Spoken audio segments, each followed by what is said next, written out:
गुरुदेव, मेरा विकल्प विज्ञान और जैन दर्शन से है। विज्ञान और जैन दर्शन।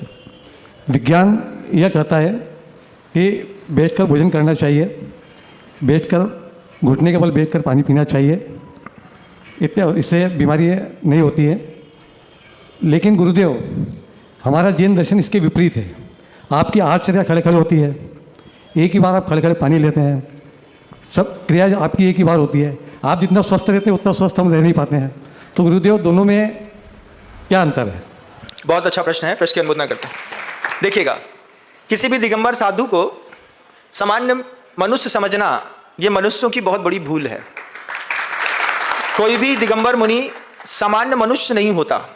हमारी भूख आपकी भूख के जैसी नहीं होती, हमारी नींद आपकी नींद के जैसी नहीं होती, हमारी चर्या आपकी चर्या के जैसी नहीं होती। तो हमारे ऊपर सामान्य मनुष्य के सिद्धांत ही नहीं लगते। आप बैठ करके पानी पिएंगे, आयुर्वेद कहता है भोजन के साथ पानी मत पियो, भोजन के 1 घंटे बाद पानी पियो।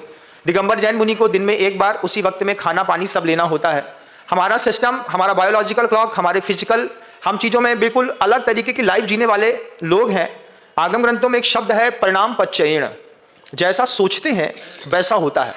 तो जब आहार करते वक्त भी साधु के दिमाग में ऐसी धारणा रहती है कि मैं 1 घंटे में जो ले रहा हूं ये मेरे 24 घंटे के लिए पर्याप्त है, तो जितना उसको आवश्यक होता है मात्र वो ही लेता है, सीमित लेता है, असीमित नहीं लेता।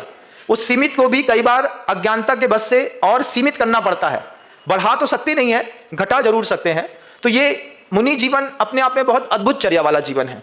खड़े होकर के साधु इसलिए आहार लेता है कि साधु का संकल्प है जब तक मेरे पैर में खड़े होने की ताकत है तब तक मैं आहार ग्रहण करूंगा।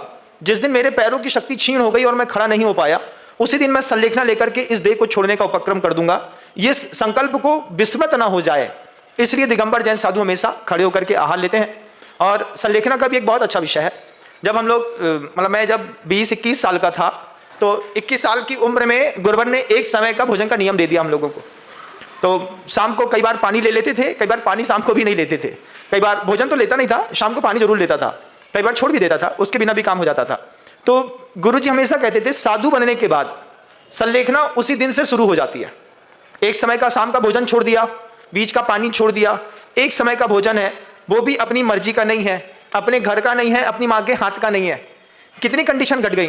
अब पराए घर में पराए विचार की महिला के साथ वो जो दे चुपचाप लेकर के चले आना है, उसमें भी अपनी कोई डिमांड नहीं है। तो कितनी सब चीज़ों से साधु की संलेखना प्रत्येक समय होना शुरू हो जाती है। अब आपका कहना है कि उसके बाद भी आप चमकते हैं, तो ये सब कुछ हमारी अपनी भावनाओं का कमाल है, कुछ आप लोगों के समर्पण का भी कमाल है। क्योंकि आप जैसा देते हैं वैसा प्रभाव